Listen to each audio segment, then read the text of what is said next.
American federal रिझर्व्हने नुकत्याच केलेल्या व्याजदर कपातीनंतर डॉलरच्या तुलनेमध्ये भारतीय रुपयामध्ये मोठी घसरण झालेली आपल्याला बघायला मिळते। या घसरणीमुळे रुपया आतापर्यंतच्या निच्चांकी पातळीवर गेला आहे। रुपया घसरून जवळपास 84.49 रुपये प्रति डॉलर या विक्रमी निच्चांकी पातळीवर खाली आला होता। फॉरेन फंड देशाबाहेर जाणं, देशांतर्गत शेअर मार्केटमधली घसरण हे यामागचं मुख्य कारण मानलं जाते। यूएस फेडरल रिझर्व्हच्या बैठकीत व्याजदर 25 बेसिस पॉइंटने कमी करण्याचा निर्णय घेण्यात आलेला आहे। त्यामुळे डॉलरची मागणी वाढलेली आहे। परिणामी डॉलर इंडेक्स मध्ये वाढ होताना दिसते आणि त्याचा थेट परिणाम इतर देशांच्या करन्सीवर झालेला आपल्याला बघायला मिळतोय। आंतरराष्ट्रीय करन्सी मार्केटमधल्या हालचालींशी संबंधित बातम्यांमध्ये तुम्ही कायम डॉलर इंडेक्स असा शब्द किंवा अशी जी संज्ञा आहे ते ऐकलं असेल। तुम्हाला असा प्रश्न पडला असेल की करन्सी मार्केटमध्ये या इंडेक्सला एवढं महत्त्व का दिलं जातं? या प्रश्नाचं उत्तर जाणून घेण्यासाठी सगळ्यात आधी हे जाणून घेणं आवश्यक आहे की डॉलर इंडेक्स म्हणजे नक्की काय, डॉलर इंडेक्सचा इतिहास काय आहे, या सगळ्या प्रश्नांची उत्तरं आपण या व्हिडिओच्या माध्यमातून घेणार आहोत। पण त्या अगोदर जर तुम्ही पैसा पाणीला अजूनही सबस्क्राईब केलं नसेल तर आता लगेच जाऊन सबस्क्राईब करा।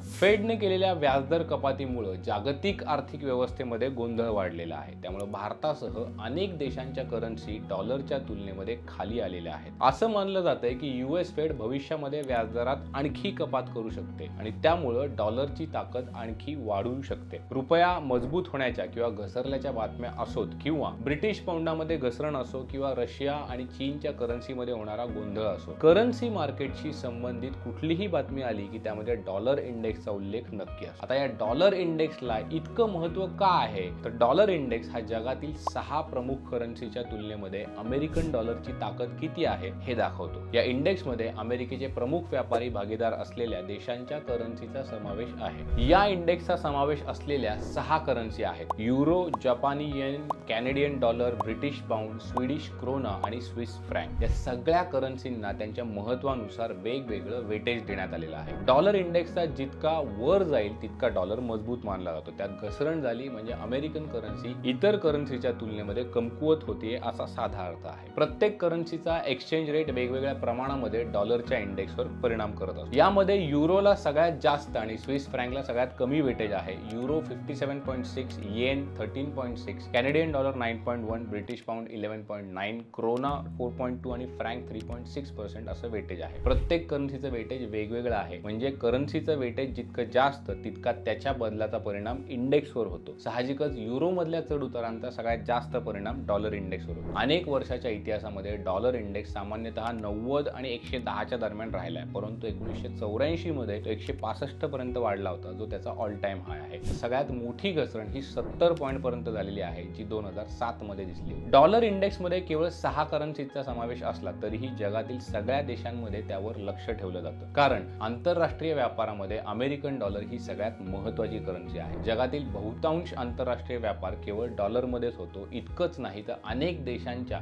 सरकारांच्या फॉरेक्स रिझर्व्ह जे असतात त्यामध्ये डॉलर हे प्रमुख चलन आहे। यूएस फेडच्या आकडेवारीनुसार 1999 ते 2024 दरम्यान अमेरिकन खंडातील 96% व्यापार जो आहे तो डॉलरमध्ये झाला, तर आशिया पॅसिफिक मध्ये हा व्यापार 74%, उर्वरित जगामध्ये 79% होता। युरोप हे एकमेव क्षेत्र आहे जिथे सगळ्यात जास्त आंतरराष्ट्रीय व्यापार जो आहे तो युरोमध्ये होतो। यूएस फेडच्या वेबसाईट नुसार 2024 मध्ये जगातल्या सगळ्या देशांमध्ये घोषित केलेल्या फॉरेक्स रिझर्व्ह पैकी 60% रिझर्व्ह एकट्या अमेरिकन डॉलरचा आहे। साहजिकच अशा महत्त्वाच्या करन्सीच्या प्रत्येक चढ उताराचा परिणाम जगातल्या सगळ्या देशांवर होतो आणि त्यामुळेच सगळं जग त्याच्या प्रत्येक हालचालीवर लक्ष ठेवून असतं। आता या डॉलर इंडेक्सचा भारतीय मार्केटवर कसा परिणाम होतो तर डॉलर इंडेक्स वाढल्यामुळे काय होतं, भारताच्या इकॉनॉमीवर आणि शेअर मार्केटवर त्याचा मोठा परिणाम होतो। कसा, जर डॉलर इंडेक्स वाढला तर अर्थातच भारत ज्या गोष्टींची आयात करतोय ती आयात आपल्याला महागात पडते आणि सगळ्यात जास्त आपण कुठली गोष्ट आयात करतो तर क्रूड ऑइल। आणि जर हे ऑइलच जर महाग झालं म्हणजे आपल्याकडे इन्फ्लेशनचं प्रेशर लगेच जाणवायला सुरुवात होते। कंपन्यांची प्रोडक्शन कॉस्ट जी असते त्यामध्ये वाढ होताना दिसते, त्यामुळे त्यांचा प्रॉफिट मार्जिन कमी होतो। कंपन्यांनी आपल्या प्रॉडक्टच्या किमती वाढवल्यामुळे कंझ्युमर स्पेंडिंग कमी होतं, म्हणजे एकूणात